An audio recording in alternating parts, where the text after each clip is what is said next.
We have Sarah Yeap from CHIJ Primary Technology.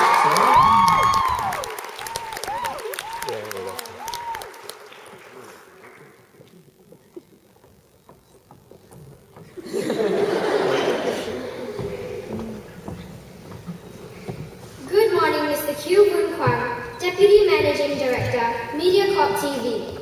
Mrs. Margaret Tan, Principal, CHIJ Primary Technology. Teachers and fellow delegates, ladies and gentlemen. I am Sarah Yeap and I'm from CHIJ Primary Technology.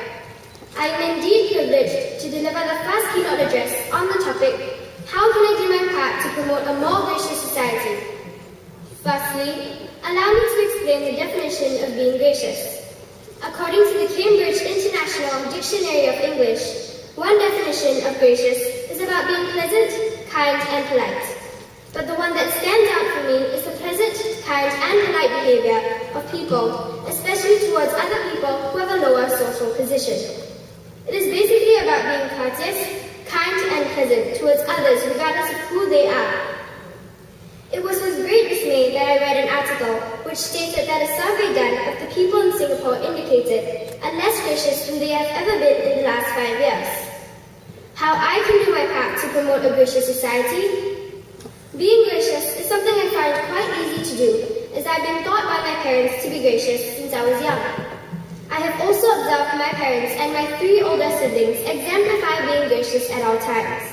However, in Singapore today, many children are brought up by the domestic helpers, as in many homes, both parents work, and these domestic helpers do not see the need to teach their children to be gracious. Hence, many of the children of today grow up thinking only about themselves. Therefore, we need to do something about this at our schools, right from nursery to pre-primary to primary, secondary and at tertiary level. Teachers should play a conscious part in teaching children to be gracious, and these efforts should penetrate the entire education system and should be an integral part of our curriculum. It should eventually become second nature to us. To do my part to promote a more gracious society, such as this, I would treat others as I would like to be treated and always show people due respect, be it to my family, my friends, or even the people on the streets who need help. I should show my kind concern in any situation and lend a helping hand in any way I can. For example, offering our seats to those who need it more, helping an elderly person cross the road, or giving directions to tourists are little acts of kindness that could go a long way. Being in a multiracial society, it is important to treat everyone equally in order to promote a harmonious environment. I should treat everyone around me equally, regardless of race, language, age, or religion. As a school prefect, I would like to work with my team to create an awareness amongst my schoolmates about how we can be gracious. The simple acts that we can do to show kindness and polite behavior. Perhaps I can suggest to my team that we run a campaign similar to the one that Singapore had many years ago about courtesy. We could have a poster competition, a jingle, poem or essay writing competitions which would showcase gracious acts. Gracious acts must begin with me, and hopefully, when my schoolmates observe my behavior and the behavior of my classmates, schoolmates and fellow prefects, they will see the need to exemplify good behavior as well. This kind of behavior, when taught and practiced on the school grounds first, will become part and parcel of how we are in public. So let's start at school first, so everyone is in common ground and has the same beliefs. How about giving others a chance? At times, someone may have snapped at you in school, or even in public. Don't judge them too quickly. They may have had a bad day, or may be facing some problems which are affecting them. Never adopt the feeling of, oh, she snapped at me, so I should snap back at her to give her technical medicine. Two wrongs never did make a right anyway. Let's discuss some scenarios which could teach us how we can play a part in being gracious. For example, when commuting on public transport, we should never pretend to sleep or read in trains to avoid giving up seats to those who need it more. Giving up our seats to those who need it more should come naturally and spontaneously. We should not need to consider whether or not we need to give up our seats to the elderly, pregnant women, the handicapped, or even people whom we think might have had a more difficult or tiresome day than we have had. Sometimes, we just need to spend spare thought for others and just make that little sacrifice which is guaranteed to go a long way. We should never rush or push our way into trains and buses, as people might get hurt unnecessarily. All we need to do is to be thoughtful and move in when it is time to do so in an orderly manner. We should move right into trains and buses to allow more people to board. After all, everyone is trying to get somewhere, and we should all be considerate. While eating in food courts, let's hope that none of us here are guilty of seat hogging by using chairs to place our belongings or using more seats than are required.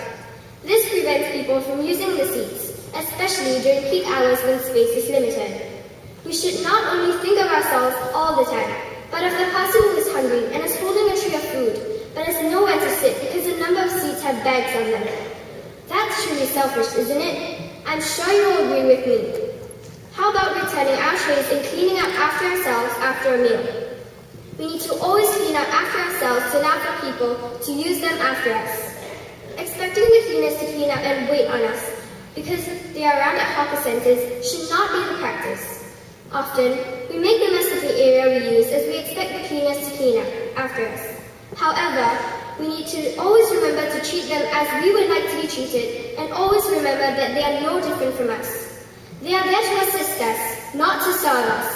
It takes a minute to return your tray to the designated area, so let's just do that. And messing up the table you are eating at just because it is in your home, that's not right either.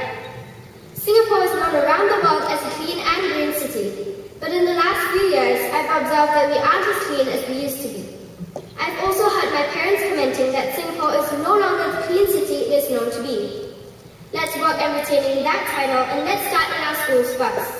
When our classmates and schoolmates see us picking up litter, they too will eventually emulate what we are doing, even if we don't tell them to do so. After all, everyone likes to live in a clean environment, right?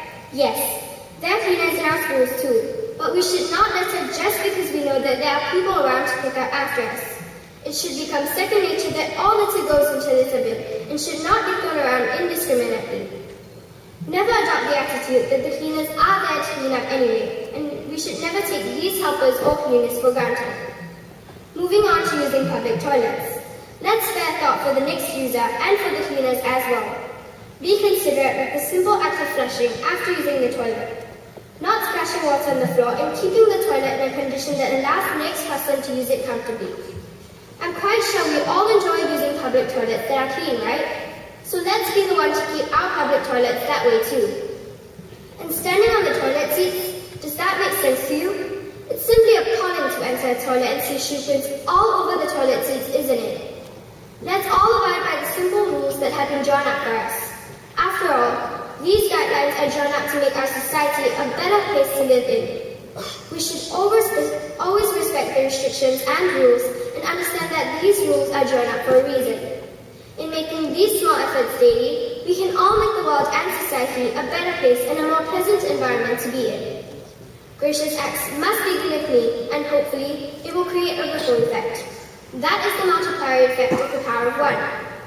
Singapore is known for its first-class education system. Let's do our part by starting first to make it known for its gracious people. Let's start by being those tiny ripples of hope. In conclusion, I'd like to end with a saying that my principal, Mrs. Margaret Tan, always talks to us about. Do little acts of kindness with great love. Ladies and gentlemen, have a blessed day ahead. Thank you. Thank you, Sarah. Well done. At her age, when I was that age, I could never come up here and say those things. I was just going to say, hello, and that's all.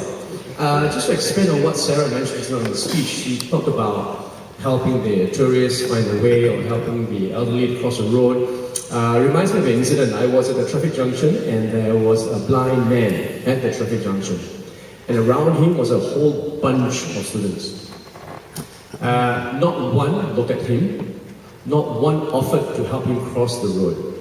And I think that was a bit sad.